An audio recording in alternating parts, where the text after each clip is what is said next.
Good morning my dear students. आज जो पढ़ने वाले हैं चैप्टर नंबर 2 का लेक्चर नंबर 4, बेहद आसान टॉपिक, 100% माध्यमिक शिक्षा बोर्ड में आने वाला टॉपिक, गॉस लॉ। कल भी हमने इसके बारे में आपको बताया था प्रीवियस लेक्चर में। तो गॉस लॉ को पढ़ने से पहले उसमें एक शब्द काम में आता है, घनकोण। तो घनकोण के बारे में अपन पहले समझा जाए, ठीक है। तो देखें बेटा, सबसे पहले अपन देखें कोण, ठीक है ना। जनरली हम 9th में 10th में इसका नाम लेते हैं बारी बारी से, कोण। जनरली इसको कोण नहीं कहते, ये पूरा नाम तो इसका वैसे तलीय कोण होता है, ठीक है। कौन सा कोण होता है? तलीय कोण। अब देखो, ये आपको नाम से पता चल रहा है तल, और तल की स्टडी हम किसमें करते हैं? तल की 2D में। तो जो ये तलीय कोण में पढ़ने वाला हूं, इसकी जो स्टडी करते हैं वो अपन 2D में करते हैं।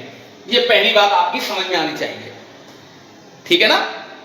तो इसके बारे में आप समझें कि कैसे इसकी वैल्यू अपन ज्ञात करेंगे। तो इसको समझने से पहले मैंने एक चाप ले लिया, चाप। ये चाप है, ये इसका पहला पॉइंट A, ठीक है, और ये इसका दूसरा पॉइंट B, ठीक। यहां से इस चाप की जो लंबाई है वो मैंने मान ली थी ये dl है। जब ये चाप है तो ये आप जान चुके हो कि किसी वृत्त का पार्ट होगा, ये वृत्त का पार्ट, वृत्त। और वृत्त किसमें स्टडी होती है? उसकी 2D में। तो इसका कोई केंद्र बिंदु भी होगा। सपोज दैट इसका केंद्र बिंदु ये है O। तो बताओ इसका इस चाप के द्वारा केंद्र पर कितना तलीय कोण बन रहा है? तो इसका प्रारंभिक बिंदु को मैंने केंद्र से मिला दिया, इसके मैंने अंतिम बिंदु को भी केंद्र से मिला दिया। तो इनके बीच बनने वाला कोण तलीय कोण कहलाएगा, ठीक है ना। इसकी रेडियस स्मॉल r है। तो देखो बेटा, एंगल का जो सूत्र होता है कोण का, वो क्या होता है? r बटे रेडियस। r बटे रेडियस मतलब कोण इक्वल टू चाप बटे त्रिज्या, ठीक है ना। तो देखो, कोण को मैं किससे रिप्रेजेंट करते हैं? किससे? थीटा से। किससे? थीटा से। तो थीटा इक्वल टू बोलो चाप, चाप क्या है? dl बटे r। ये आ गया इसका कोण का सूत्र। क्लियर? कोई डाउट नहीं, ठीक है ना। अब जरा देखें, अगर ये एक चाप ना होकर के एक वृत्त के फॉर्म में हो, क्या हो? ये एक वृत्त हो। वृत्त होगा तो क्या होगा? इसका सेंटर भी होगा, 100% होगा। तो देखो, ये इसका केंद्र हो गया O। अब इस वृत्त के द्वारा, जैसे मान लो वृत्त यहां से स्टार्ट हुआ है, यहां पर ही आ गई, तो ये कितना एंगल बना? ये त्रिज्या क्या है इसकी? R। A से गई, A पर ही आ गई। तो जरा देखें बेटा, कोण का सूत्र क्या होता है? थीटा। कोण लिख लो, एंगल, चाप। अब देखो, चाप किसमें कन्वर्ट हो गया? चाप की लंबाई किसमें कन्वर्ट हो गई? जरा बोलें, किसमें? वृत्त में। तो वृत्त की परिधि हो जाएगी, परिधि की परिधि होगी, वृत्त की परिधि अपॉन रेडियस। रेडियस क्या है? r, ठीक है।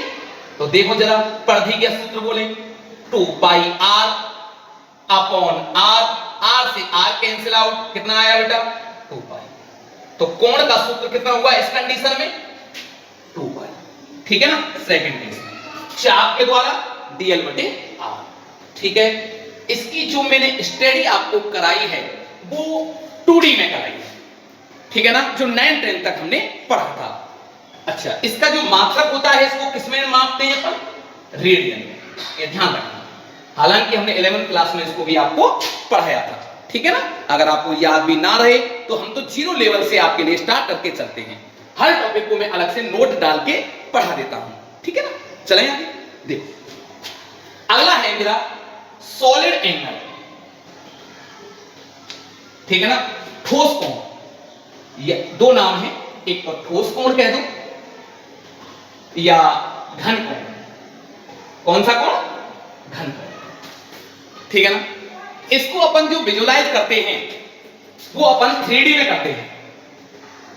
इसमें बेटा 3D में देखो जरा समझें इसको। एक कोई ठोस, एक ठोस गोला है। गोला, गोला किसमें होता है बेटा? 3D में। ठीक है ना, 3D में विजुलाइज करते हैं इसको।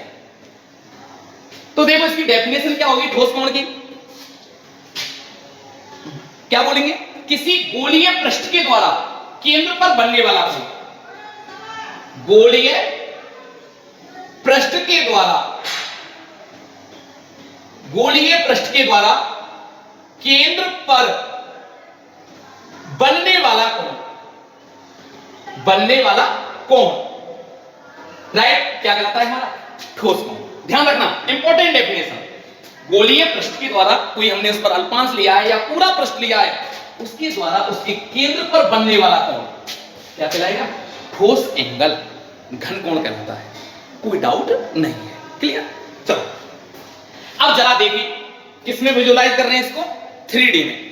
तो देखो बेटा ठोस कोण का जो फॉर्मूला होता है यहां, ठोस कोण क्या होता है? पृष्ठीय क्षेत्रफल अपॉन रेडियस का स्क्वायर, रेडियस का स्क्वायर, त्रिज्या का स्क्वायर।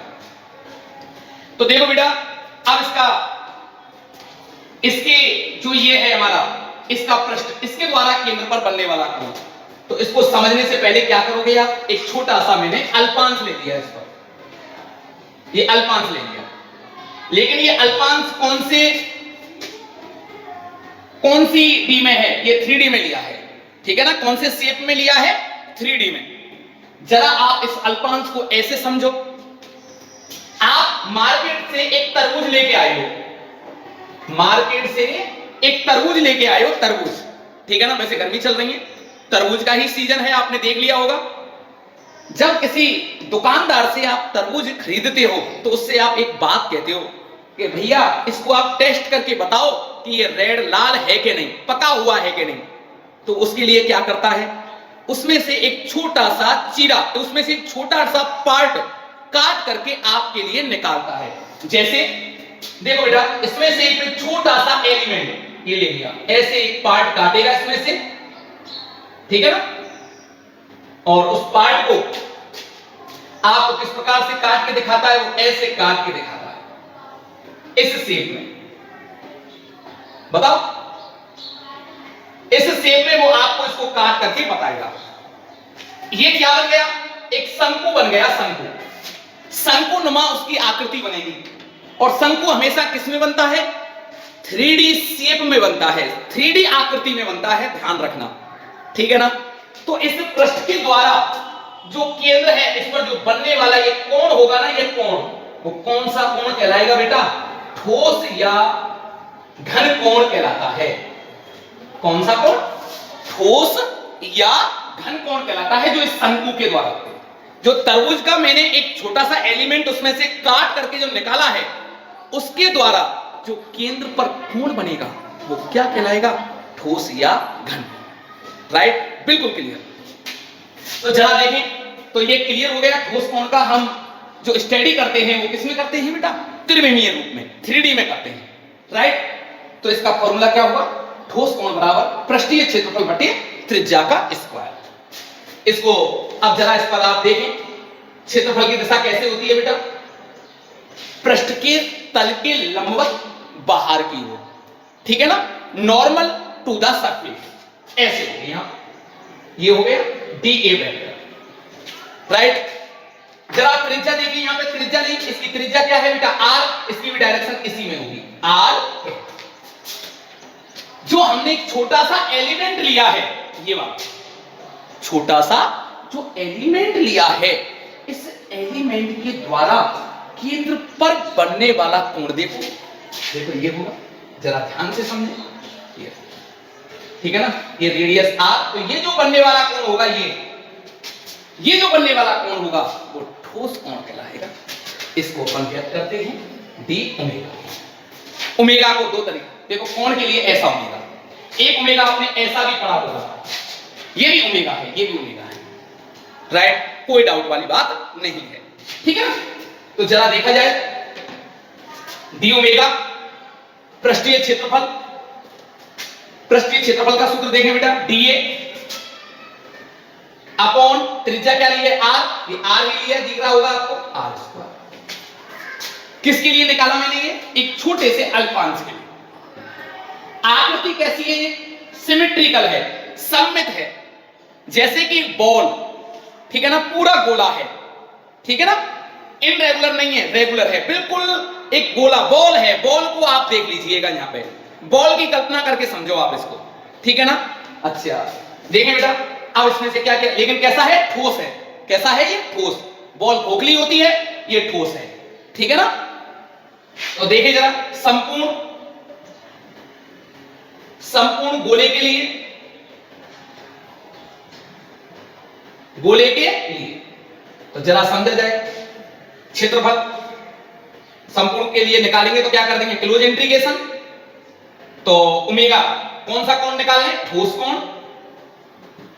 ठोस कोण। तो ठोस कोण को कैसे करेंगे बताओ, क्लोज इंटीग्रेशन डी। तो इसका इंटीग्रेशन किया जाए, क्या हो गया, डी अपॉन आर। अच्छा यूं बताओ, पूरे गोले के लिए आर का मान तो फिक्स रहेगा ना, यहां इस, अगर इस एलिमेंट को मैं यहां पर ना लेकर के इस जगह लेता तो क्या होता, जो आर यहां है वही आर की डिस्टेंस यहां होती, तो आर तो क्या रहेगा, नियत रहेगा। तो नियत रहा तो क्या हो गया बताओ, 1/r², close integration D. D का आप क्या ले लें, क्षेत्रफल निकाल लो। तो गोले का क्षेत्रफल क्या होता है, 4πr²। तो क्या होगा बेटा, 1/r², तो क्या हो गया, इनटू 4πr²। r स्क्वायर से r स्क्वायर गया तो क्या आ गया, 4π होगा बेटा, क्या होगा 4π, ठीक है ना। तो हमने एक गोला, एक बॉल की कल्पना की, इसका केंद्र O है और जो घन कोण है वो किससे रिप्रेजेंट किया है मैंने, डी ओमेगा से। तो इसकी जो वैल्यू आती है एक बॉल के लिए अल्पांश लेकर के, वो इतनी आती है 4π। तो ठोस कोण का मान कितना होगा, अगर रेगुलर सरफेस है तो 4π, ठीक है ना। अगर ये एक नियमित आकृति ना हो, अनियमित आकृति का शेप हो तो क्या होगा, जरा देखें, इसको मैं मिटा देता हूं बेटा।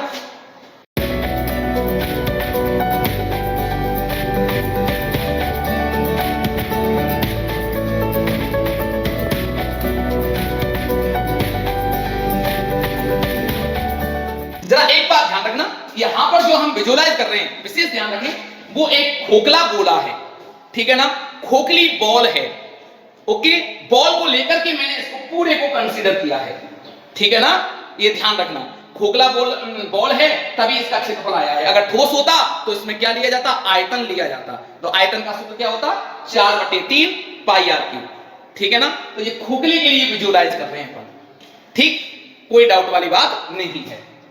जरा देखिए, एक अनियमित आकृति हो इस प्रकार, तो क्या करोगे, इस पर मैं इस कंडीशन में एक छोटा सा अल्पांश लूंगा, ठीक है ना, छोटा सा अल्पांश ले लिया, ये देखो खोखला है, ध्यान रखना।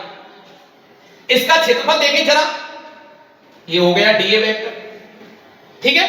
अब इस अल्पांश के द्वारा बनने वाला, अच्छा अल्पांश लिया है, देखो इस छोटे से अल्पांश को देखो, एक चाप के फॉर्म में है, इसका सेंटर होगा, माना कि सेंटर इसका ये है O, ठीक है। इसको मैंने इससे मिला दिया, देखो ये मिला दिया, प्रारंभिक बिंदु और अंतिम बिंदु को लेकर के, क्लियर, कोई डाउट नहीं है। अब जरा देखें त्रिज्या, देखो बेटा ये त्रिज्या R, तो त्रिज्या की दिशा कैसे होगी, ऐसे होगी, बिल्कुल त्रिज्या की दिशा में, ये R त्रिज्या है, इसी दिशा में इसका एकांक सदिश होगा। बीच का एंगल जो बन रहा है वो कितना बन रहा है बेटा, थीटा। इसको साफ लिख दिया है मैं, दोबारा मिटा करके, ये थीटा। तो अब देखो, ऐसा सरफेस एक अनियमित आकृति का है, अनियमित आकृति है, तो अब एंगल क्या बनेगा, वही फॉर्मूला है सेम, ठोस कोण, ठोस कोण डी ओमेगा, अल्पांश के लिए डी लगा देते हैं, क्या होगा बेटा पृष्ठीय क्षेत्रफल, पृष्ठीय क्षेत्रफल बटे त्रिज्या का स्क्वायर आर, त्रिज्या आर ही तो भी है। इसके द्वारा बनने वाला कोण को शो करें आप लोग, ये कोण, ये ठोस कोण कहलाएगा, घन कोण कहलाएगा, राइट। तो जरा देखा जाए आपको पृष्ठीय क्षेत्रफल, अब इस दिशा में पृष्ठीय क्षेत्रफल लें, आर कैप की दिशा में इसका घटक लेना पड़ेगा आपको। इस दिशा में घटक क्या है, क्या लेंगे, डीए का, डीए cos थीटा। थीटा की दिशा में हमेशा क्या घटक आता है बेटा, डीए आता है, डीए cos थीटा। तो पृष्ठीय क्षेत्रफल ले लें, क्या आएगा बताओ, dA cos theta upon r, ठीक है। संपूर्ण अथवा किसके लिए बेटा, टोटल कौन सा सरफेस, पूरे सरफेस के लिए। तो नेट ठोस कोण निकालें संपूर्ण पृष्ठ के लिए, क्या करें बताओ, क्लोज इंटीग्रेशन कर देंगे तो क्या आ जाएगा, नेट, नेट ठोस कोण क्लोज इंटीग्रेशन डी ओमेगा, इसको पूरा सॉल्व किया जाए, डीए cos थीटा, चला देखें, अपॉन आर। क्यों आर यहां कांस्टेंट नहीं है, क्योंकि यहां पर आर कुछ और है, यहां पर आर कुछ और होगी, यहां पर कुछ आर और होगी, हमेशा वेरी कर रही है, चेंज हो रही है हमेशा, ठीक है ना, और हमेशा चेंज हो रही है। तो इस पूरे का मान जब निकालते हैं तो भी क्या आएगा बेटा, 4 पाई ही आता है, ठीक है ना बेटा। तो ध्यान रखना, इसको अपन जो मापते हैं वो किसमें नापते हैं, स्टेरेडियन, स्टेरेडियन, ठीक है ना। और तलीय कोण को जो नापते थे उसको रेडियन में मापते थे, ये विशेष ध्यान रखें आप लोग, ठीक है ना। तो हमने दोनों कोण पढ़ लिए हैं, तलीय कोण का जो हम स्टडी करते हैं वो 2D में करते हैं, और ठोस कोण की जो स्टडी करते हैं वो 3D में करते हैं, ठीक है, इतना ध्यान रखना है। वहां पर हमने एक वलय ली थी, यहाँ पर हमने एक स्फीयर लिया है, गोला लिया है, ठीक है, किस शेप का है, किस आकृति का है, वो मैंने सब कुछ आपको बता दिया, ठीक है। तो अभी हम अगला स्टेटमेंट जो पढ़ने वाले हैं वो गॉस का स्टेटमेंट पढ़ने वाले हैं, इसको आप नोट कर लें, ओके।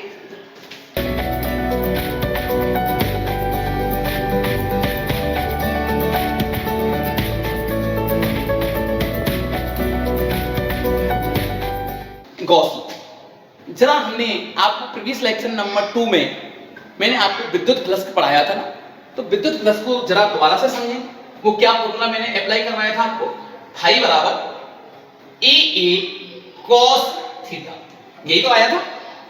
तो यहां जरा ध्यान रखें कि जो विद्युत फ्लक्स की जो वैल्यू है वो किस चीज पर डिपेंड करती है, निर्भरता, निर्भरता, जरा ध्यान रखें।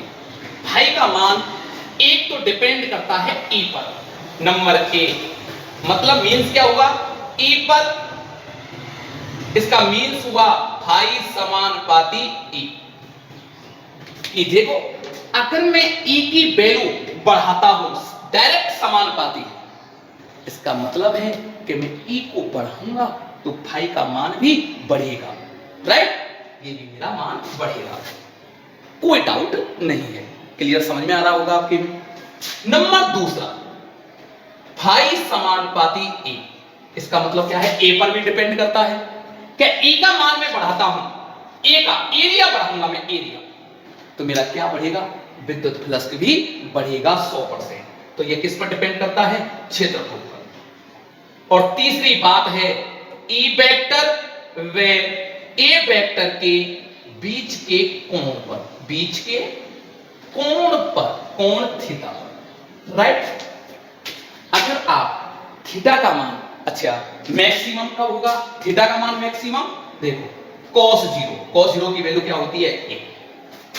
जब e और a के बीच का एंगल क्या होगा, 0, ठीक है ना, मतलब cos 0 की वैल्यू a, मैक्सिमम मान होता है। cos थीटा का मान जब मैक्सिमम होगा तब भी मेरा विद्युत फ्लक्स मैक्सिमम होगा, और cos थीटा का मैक्सिमम मान क्या होता है, 1 होता है, ठीक है ना।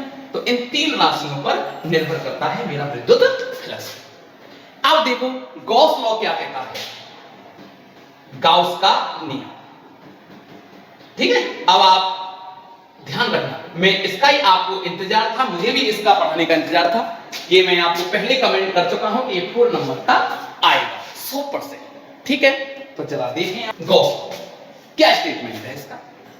ये एक बात कहता है कि विद्युत फ्लक्स के ना डायरेक्ट समानुपाती होता है आवेश के, वहां पर तो क्या पढ़ के आए पीछे हम विद्युत फ्लक्स में कि फाई का मान विद्युत क्षेत्र पर क्षेत्रफल पर। अब ये कह रहा है कि फाई का मान डायरेक्ट आवेश के समानुपाती होता है। ठीक है, आवेश का मान जितना ज्यादा होगा विद्युत फ्लक्स उतना ही ज्यादा होगा। राइट, अच्छा बेटा, तो जरा ध्यान रखें आप लोग, एक शब्द होता है सिग्मा, समीकरण, ठीक है ना, जैसे एक बंद पृष्ठ है, ठीक है ना, थोड़ा ध्यान रखना कि अलग से समझा रहा हूं मैं इसको नोट में। इसमें एक आवेश रखा हुआ है प्लस की, तुम्हें सिग्मा की वैल्यू ज्ञात करें, सिग्मा की, तो सिग्मा क्यू बराबर इस कंडीशन में मैं क्या लिखूंगा, बीजगणितीय योग है आवेशों का, तो इस कंडीशन में कितने आवेश हैं, एक आवेश है, तो सिग्मा क्यू की वैल्यू में खाली क्यू लिखूंगा। क्लियर। दूसरी बात सुनो, अगर इस बंद पृष्ठ के अंदर ये Q1 और Q2 और Q3 तीन आवेश दे रखे हैं, ठीक है ना, कितने आवेश स्थित हैं इसके अंदर, तीन, तो आप जरा बताओ सिग्मा Q की वैल्यू क्या होगी, तो जरा देखें, सिग्मा Q बराबर Q1 plus Q2 plus Q3। Clear, कोई डाउट नहीं, ओके। जरा और देखो, अगर इस गोले के अंदर Q प्लस, ठीक है, और यहां पर माइनस Q रखा है, प्लस Q है और माइनस Q है, तो सिग्मा Q की वैल्यू बताओ। अब बताओ तो क्या होगा, sigma Q equal two plus minus 0। ठीक है, कोई डाउट वाली बात नहीं है, ये समझ चुके हो। अब देखो बेटा, एक बंद पृष्ठ है, ये बंद पृष्ठ है, कैसी भी आकृति का हो सकता है, ठीक है ना, काल्पनिक बंद पृष्ठ है, ये कल्पना कर ली हमने, ओके। इसके अंदर आवेश उपस्थित है और ये काल्पनिक पृष्ठ किसमें रखा हुआ है, विद्युत क्षेत्र ई वेक्टर में रखा हुआ है। तो जरा देखिए, यहां पर आवेश मेरा Q1 स्थित है, ये Q2 स्थित है, ये Q3 स्थित है और ये Qn स्थित है, n आवेश स्थित है। कहां है लेकिन ये इसके अंदर उपस्थित है, ठीक है ना। तो गाउस का जो नियम है वो बेटा क्या होता है, फाई इक्वल टू, अच्छा फाई की वैल्यू एक और पढ़े हैं अपन ने, पढ़ा दिया है, E vector dot dA vector equal to sigma Q upon epsilon. ये गॉस लॉ का स्टेटमेंट है, गॉस का स्टेटमेंट है, ठीक है ना।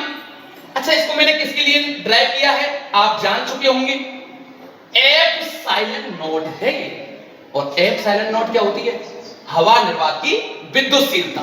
तो ये हवा निर्वात के लिए है, हवा या निर्वात के लिए, राइट, किसके लिए बेटा, हवा निर्वात के लिए। अच्छा, यहां मेरा सिग्मा Q क्या है जरा देखें, आवेशों का बीजगणितीय योग, आवेशों का बीजगणितीय योग, बीजगणितीय योग। जरा इसकी वैल्यू समझें, कितना है बताओ सिग्मा Q, मतलब उस बंद पृष्ठ के अंदर कितने आवेश उपस्थित हैं, Q1 plus Q2 plus Q3 dot dot dot Q। अगर कोई आवेश मेरा बाहर होता, जैसे मान लो Q4 यहां रखा हुआ है, क्या मैं इसको कंसीडर करता, बिल्कुल नहीं करता। क्यों, क्योंकि ये बंद पृष्ठ के बाहर है। मुझे तो सिर्फ और सिर्फ कौन सा आवेश लेना है, जो इस बंद पृष्ठ के अंदर उपस्थित है, तो इसको नहीं कंसीडर करूंगा। अगर लिख भी दिया हो तो सिग्मा Q में तो केवल वही आवेश आते हैं जो केवल अंदर बंद हो। तो जरा देखें इसकी डेफिनेशन क्या होगी। तो देखो बेटा, विद्युत क्षेत्र में स्थित किसी काल्पनिक बंद पृष्ठ से संबद्ध विद्युत फ्लक्स का मान, कौमा, उस बंद पृष्ठ में परिबद्ध आवेश का योग एवं हवा निर्वात की विद्युतशीलता के अनुपात के कैसा होता है, बराबर होता है। यही गॉस लॉ का स्टेटमेंट है, गॉस का स्टेटमेंट है, राइट, कोई डाउट वाली बात नहीं है। तो देखो मैं इस लैंग्वेज को लिख देता हूं, क्या लिखेंगे, विद्युत क्षेत्र में स्थित, विद्युत क्षेत्र में स्थित किसी काल्पनिक बंद पृष्ठ से संबद्ध विद्युत फ्लक्स का मान ठीक है, कॉमा उस बंद पृष्ठ से संबद्ध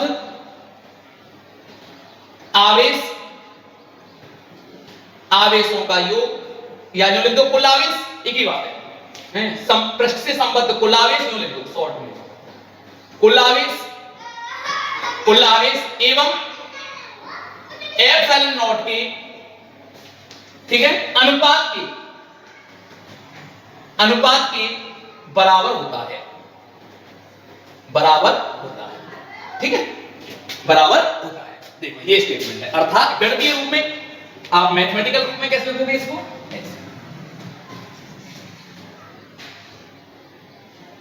अरे क्या हो गया, गणितीय मैथमेटिकल रूप में, राइट बेटा, कोई डाउट वाली बात नहीं है। तो देखो दोबारा सुन लो, विद्युत क्षेत्र में स्थित किसी काल्पनिक बंद पृष्ठ से संबद्ध विद्युत फ्लक्स का मान, ये विद्युत फ्लक्स का मान, कॉमा उस बंद पृष्ठ से संबद्ध या उस बंद पृष्ठ में उपस्थित आवेशों का योग एवं हवा निर्वात की विद्युतशीलता के अनुपात के बराबर होता है। यही गॉस लॉ है, डाउट नहीं कोई भी, क्लियर हो गया ना, चलें आगे, ठीक है बेटा। ये हवा निर्वात के लिए है, अगर ये माध्यम के लिए होता, माध्यम के लिए गॉस लॉ कैसे लिखेंगे बताओ, फाई इक्वल टू सिग्मा, आप लिखना चाहे ना तो यहां पे छोटा सा शब्द और लिख सकते हो, इन, क्यों, इनका मतलब है अंदर के आवेश काउंट किए जाएंगे, बाहर का आवेश काउंट नहीं किया जाएगा। Q4 है, इसको मैं काउंट नहीं करूंगा, क्लियर हो गया ना, क्यों इन बटे एप्सिलॉन, ये भी आ गया होगा समझ में। यहां एप्सिलॉन क्या होता है, माध्यम की निरपेक्ष विद्युतशीलता, राइट, और इसकी वैल्यू किसके बराबर होती है, एप्सिलॉन नॉट, कोई डाउट वाली बात नहीं है, ठीक है ना। जरा मन लगा के समझना, बहुत शानदार चैप्टर है ये, तो आपको विजुअलाइज हो रहा होगा। कोई भी चीज अगर बाय द वे समझ में नहीं भी आती है तो ऑनलाइन क्लास का एक ही बेनिफिट है, जो चीज समझ में नहीं आ रही है उसको वहीं से पोज करो, दोबारा से स्टार्ट कर लो, दोबारा समझ में आ जाएगी, कितना भी अगर हम फास्ट भी पढ़ लें तो, राइट, कोई डाउट नहीं, ठीक है। जरा आगे देखें, अब देखो इस पर मैं इंपॉर्टेंट बात बताऊं, यदि देखो इसको मिटा देता हूं, ये आप